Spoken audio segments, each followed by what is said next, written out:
thanking this House for spending quite considerable time.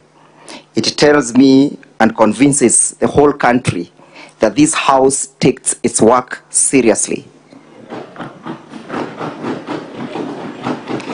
If there are doubts out there that this is a House that is made of noble men and women, then that doubt has been eroded this evening for the last 2 days. And I therefore think it was then prudent for the drafters of our Constitution to think of creating a House of such high repute. A House that has been called upon to offer oversight over the performance of the county governments. Had it not been for this House, I assure you, honorable senators, that the ordeals that the people of Kenya would have suffered out there would be enormous and untold for. It was then prudent and wise that the drafters of the Constitution gave the singular role of oversight to this House and told this House that your oversight will not only be limited to how the resources of the county must or will be spent. The oversight was granted unto you, members of the Senate, and extend to seeing to the effect that Article 10 has been implemented. That is a question of integrity. It calls upon you, honorable senators, to look at the conduct of the people working in the county assemblies. It calls upon you, honorable senators, to see to it that Chapter 6 of the Constitution has been implemented as it is. Chapter 6 of the Constitution presupposes a scenario of the Caesar's wife, that the people working in the county governments must be beyond reproach. They must not even be suspected of any scintilla element or any iota of misconduct. They should not be suspected that they even attempted to get bribed. This is not a case of an attempt. It is a case that evidence has been led to the conclusion of any reasonable member of the society that yes, Mr. Monda was found with his hands in the cookie jar. That doubt has been erased.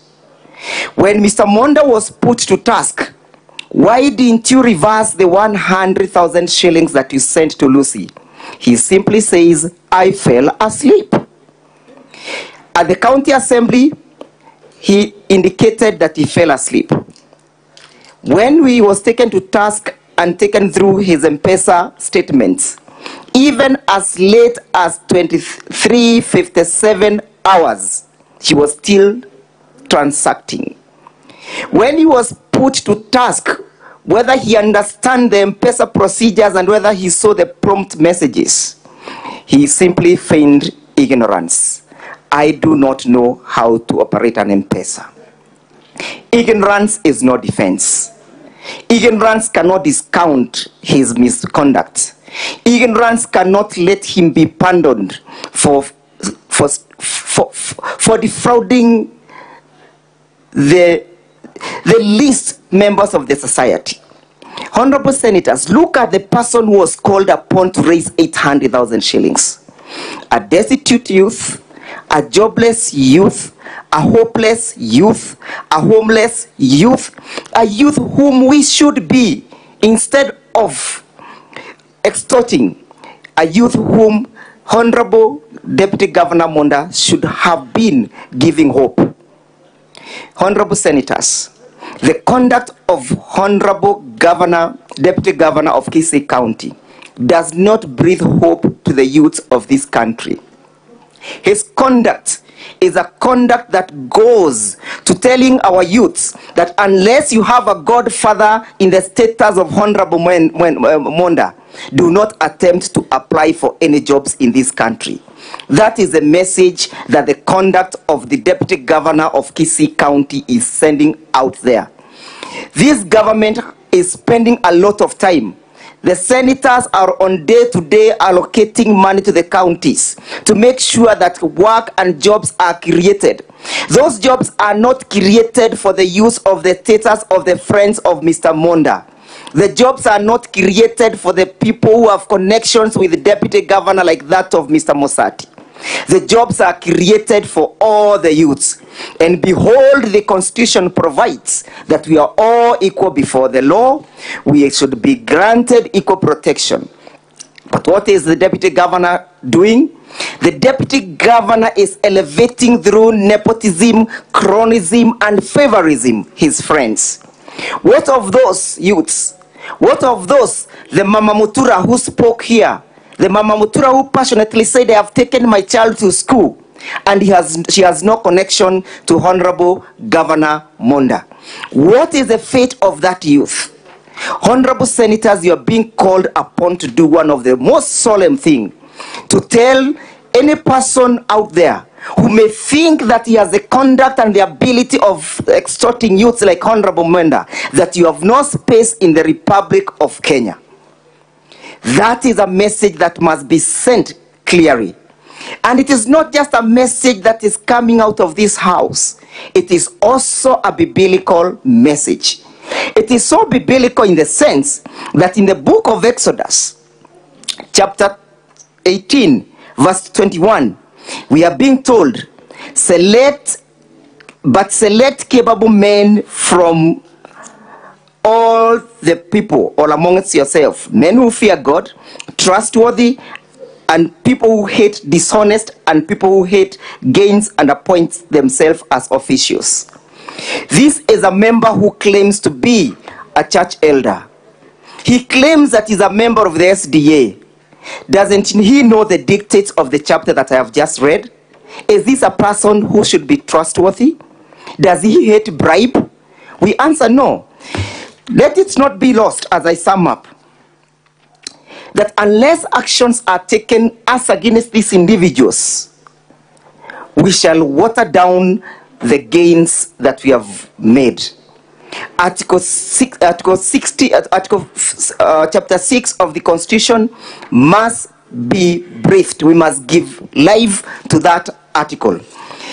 Finally, honorable members of the Senate, permit me to submit that the standard of proof of this case has been met. We were supposed to prove not beyond reasonable doubts. We were supposed to prove on balance of probability, and that standard has been met. I believe there is no doubt in any member of the Senate that Mr. Monda attempted to bribe Lucy. There is no doubt in any person seated before this house today that Mr. Monda sent the money to Lucy. And if there is any person with that doubt, may that doubt be spelled today. And what is the consequences of the actions of Honorable Monda? What is the consequences? The consequences is that his actions have put a family in collision. A father has gone against a son has gone against the father. A brother has gone against a brother.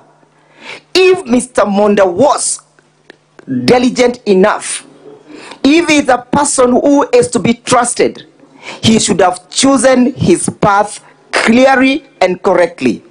He would not have put the two families into collision.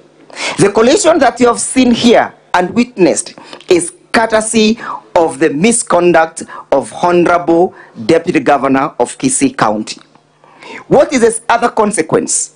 The other consequence is that the provisions of Article 26 have been compromised.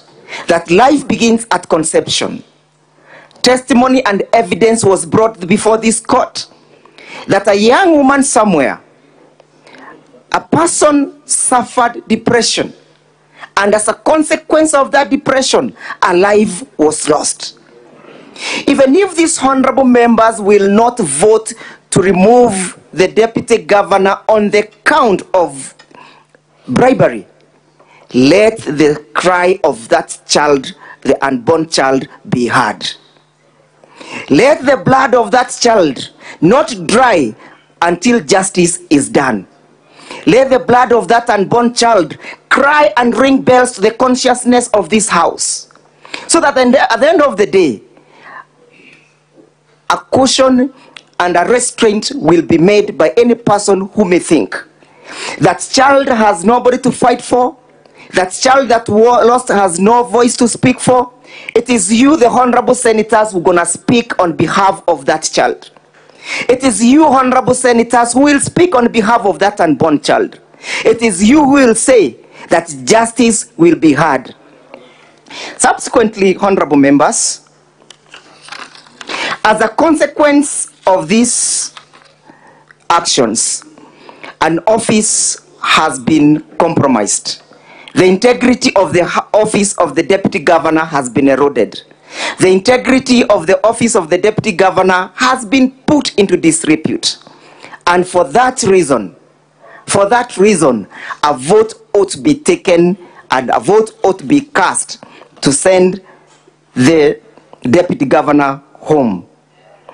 Malcolm X in 1965 said, "If you do not stand for anything, you will fall for anything." That is the character and the conduct of Honorable Deputy Governor Monda. He stands for anything, and he falls for everything. He falls for bribery, he bribes Mama, he exhorts Mama Mutura, he exhorts people on bursary basis, he exhorts Dennis. If a Mama Mutura spoke that she was extorted, and we believed her, why should we not believe Dennis? Why should we not believe Dennis? When a question was put as to why the mother had to be involved in the sending of the money, the answer was, "I was doing financial management." I was doing financial management. I tell you, honorable senators, that the mother was brought in this case as a decoy. She has been brought here as a decoy to make sure that you do not see the correct network of this corruption and bribery. Let no one be invited that the money ever came from the mother. If it did came from the mother as earlier submitted, the mother would have been a witness to testify to that effect. Honorable senators, let it not be lost on us that on 31st of December 2012, the Honorable Lady Deputy Chief Justice of this Republic committed a heinous offense similar to this one. And she was sent home on the count of pinching the nose of Rebecca. She was sent home on the count of asking Rebecca Kirubo that you should know people. Who are you? We give you power. We vote for you, then you extort us. We vote for you, then you steal from us. We vote for you, then you defraud us. How lucky are you? How lucky are you, Honorable Monda, that we shall vote for you, we give you our votes, and then you defraud us of our money? How lucky can you be, Honorable Monda? How lucky can you be? That is a question that must go and ring bells. Honorable senators, as I sum up, let us draw the lesson from the case of Nancy Baraza. If a Chief Justice was taken home on that one count of pinching the nose and arrogantly saying that you should know people, what of this person who has gained and benefited unjustly? What of him? You are told that 500,000 shillings was being paid as a debt. Has evidence been brought before this case, before this Senate, to prove that Mr. Mosati owed the governor at a particular point? Zero. No evidence. Let us rise to the occasion, honorable members. As I sum up, look at the Watergate case. The Watergate case was a tight case. Somebody breaks and organizes the breaking of the National Convention, the Democratic Convention offices. A president tries to conceal that, and that act of concealing sends President Nixon home. Today, it's not President Nixon. Today, it is not Nancy Baraza. Today, it's Honorable Monda. As I sum up, I am urging this honorable House to do what is right, not what is popular, not what is easy, not what is enticing, but what is right. What is right is that which shall lead to giving the people of Kisii County justice. What is right is that action of upholding the provisions of the Constitution of Kenya. What is right is that of saying that the sovereignty of the people of Kenya must be respected. Finally, honorable members, for the loss of that child, and I insist, for the loss of that honorable child, Honorable Monda must go. For taking of the bribe from poor Kenyans, Honorable Monda must go. For failing to breathe confidence to the youth of this country, Honorable Monda must go. For failing to uphold the integrity of his office, Honorable Monda must go. For taking for granted this house, that he can blatantly lie to the house, Honorable Monda must go. For failing to bring and for lying before this house, Honorable Monda must go. I urge you, honorable senators, Honorable Monda must go. Much obliged.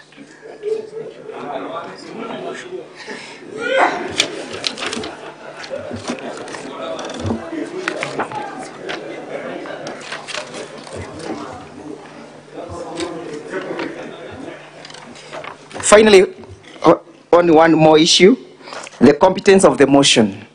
If the motion that has been brought before this assembly was not competent, Mr. Monda would not have lined up his witnesses.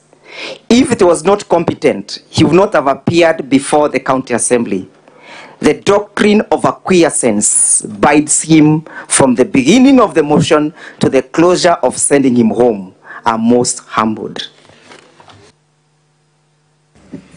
Thank you. Now we shall move to hear the closing statement for and on behalf of the Deputy Governor.